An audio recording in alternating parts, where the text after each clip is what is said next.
I'm Christina Heideck, your fabulous host here. So today what we are going to talk about is all about how to wrap up your school year as a PTO leader. Like what you need to do in order to finish out your term and kind of wrap up all of the loose ends for this school year. So we're going to talk about how to finish out this school year.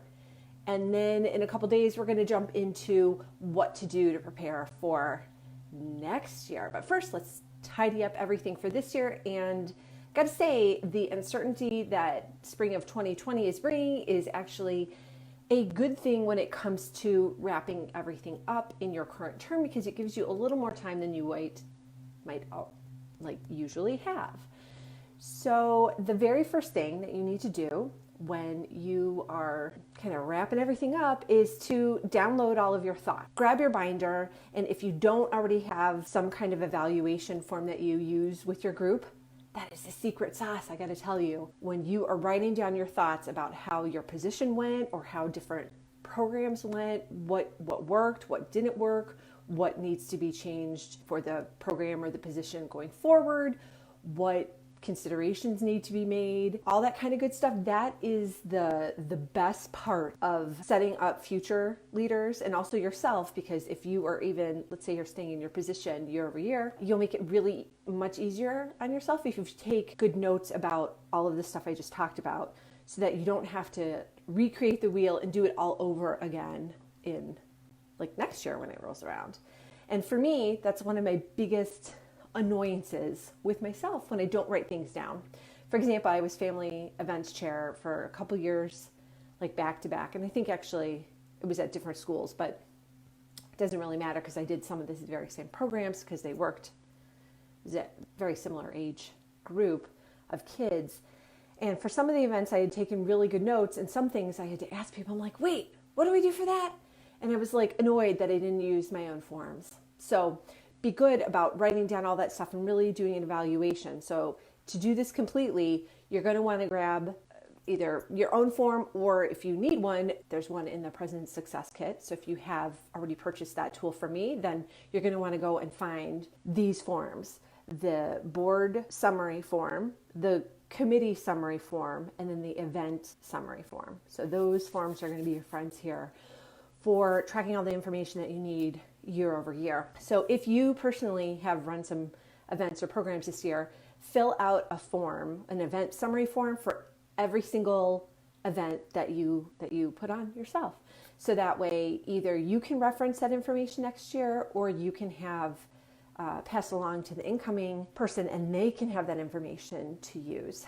And I'll tell you, it just makes life so much easier because you're not starting from square one. And even if somebody else wants to bring in their own experiences and their own ideas, which of course they should, at least they'll have some reference point to work from as to what y'all did in the past, and they'll have their own opinions about whether it was successful or not, right? But they'll have some starting point.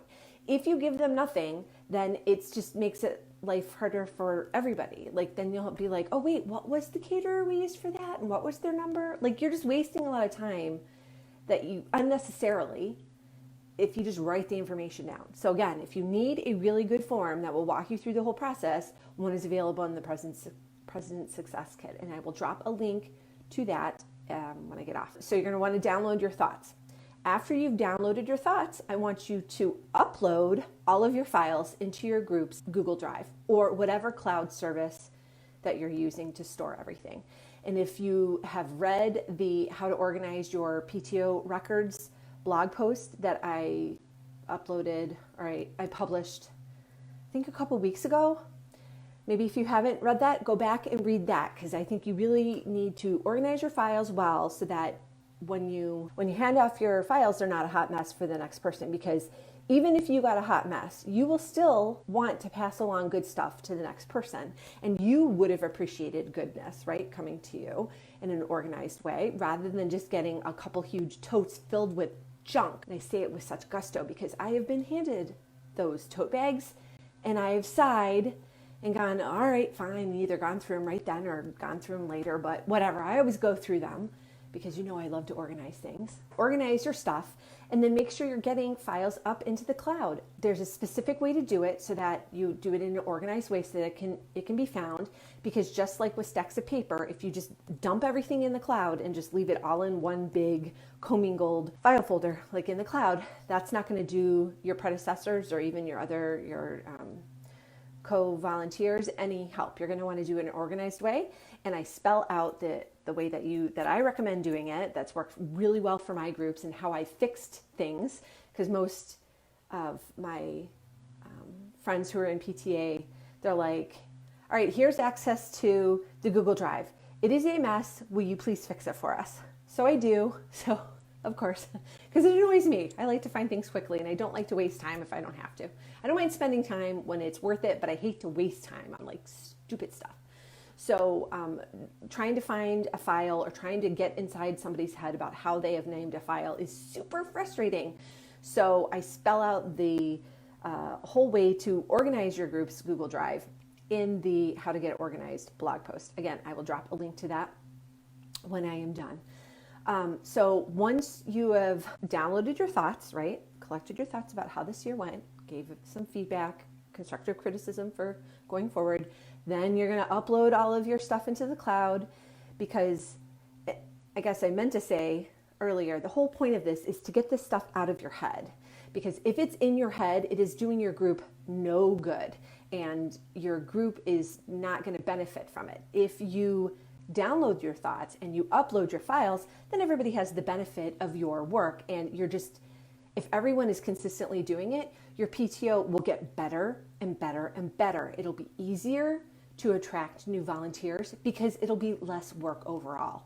If you have a really successful event, for example, many years ago, I started the trunk or treat for the elementary school, and then I think later I moved up to the upper elementary school, and so we started combining it with the other schools, because again, remember how I've talked about, if you're going to plan an event for 300 people, it's really no more work to plan it for 600. It's just, you have to do more and have more, but it's just a tiny bit more work, but it can really pay off as far as not clogging up the calendar with multiple events on the same night, as well as reducing the volunteer manpower needs. But if you're taking the time to make an event like that, it'll continue on and on and on and on for years. And if you have, like I said, if it's already working, then people will go back to your notes, see exactly what you did, and they'll just be able to do what I call the step and repeat. I think that is from Bring It On or some other dance show or movie. But anyway, you know what I mean. You have a plan and you just keep doing it and just keep doing it. So when you are downloading all of the information out of your head, putting it on paper, and then putting it in a place on a Google Drive or some other cloud system where people can access it, then you're giving them the ability to do the step and repeat. So, I think I was going to make the point about how this is making it easier to get new volunteers. When you have a whole set of events that are easy to step and repeat, then new leaders are going to be like, oh wait, so all I have to do is run trunk or treat and Valentine's Day party and the end of the year party. Let's say you have somebody in charge of parties, whatever. And all I have to do is come up with one other event instead of not having to come up with a whole year of event. Well, that makes that position a lot more attractive, right? So you're really setting your PTA or PTO up for massive success when you are documenting how you do things and why you do things, versus just getting so annoyed with everything at the end of the year that you just literally shove everything in a binder and then put it in a tote bag and chuck it at the next person as you run out of the meeting room, right? So write it all down. It's very, very important. You've done the first two steps. Then the next thing I want you to start doing is gathering all of the PTO property. So anything in your house that belongs to the PTO that should ultimately go back to the PTO closet or should be passed along to the next person, start gathering it. If you are like most people, then you have a little bit here and a little bit there, and you have that receipt over there and some pictures over there. Get it all in one place and get it into a nice pretty package to hand off. And right now it's not possible to hand things off, but there will come a time in a day when that's possible, so get yourself prepared. Then I also want you to get your digital accounts ready to hand over. And I don't want you to be a big old jerk about handing things over. And let me tell you, why I don't really think this will be a problem for you, but I was on the receiving end of somebody being a jerk. So last year I stepped into a new position as a PTA council president, and the outgoing president gave me everything I needed on a thumb drive, even though the group had been using Google Drive. So they didn't give me the password to the Google Drive. And I said, why are you, I don't think they actually understood how Google Drive worked, to be quite honest. So I don't think they were doing it out of malicious intent, but they handed me everything on a Google Drive, or on a thumb drive rather. And I was like, okay, fine.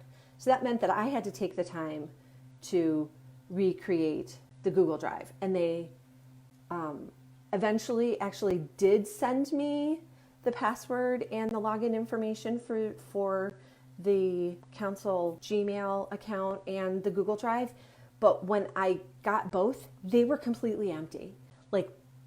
The outgoing president had taken the time to delete everything from it. So they gave me the account information, but in the meantime, I had already recreated everything. And to say I was annoyed would be a massive understatement. I was so mad because I was like, they don't even realize what they just did. Because again, I'm taking it from the best position, but it was still pretty jerky, right? So all of this to say, there is nothing personal. There should be nothing personal in your PTO account. And that's why I recommend you having a separate email account and a separate PTO Google Drive. Because when I got that thumb drive, there was actually information relating to other volunteer responsibilities for other organizations from that leader on the thumb drive. So she was commingling everything. Just makes it really messy. I want to encourage you to start using your PTO or start thinking of your PTO like a business, in that you want to have all of your PTO files over here and all of your personal files over here, and they should not be mixing. So I want you to have a separate email account. Just establish one. You can get one for free at Google, or through your school. You could even ask them. But really separate things out as much as possible. And if by chance, it's going to take a little bit of work because people are going to want to send you things individually, right? Or to you personally rather than to your PTO account. But if you just train people and you forward things to, let's say someone sends you something to your personal account, you can forward it to the PTO account and then reply from that account to the person. So hopefully they will get the drift and you can start keeping everything in one place. And again, the value of having everything in one place is so that it's not so hard to hand over. All the outgoing president really needed to do, she could have skipped the step entirely of putting everything on a thumb drive and giving it to me. She could have just said, change the password and then pass it along.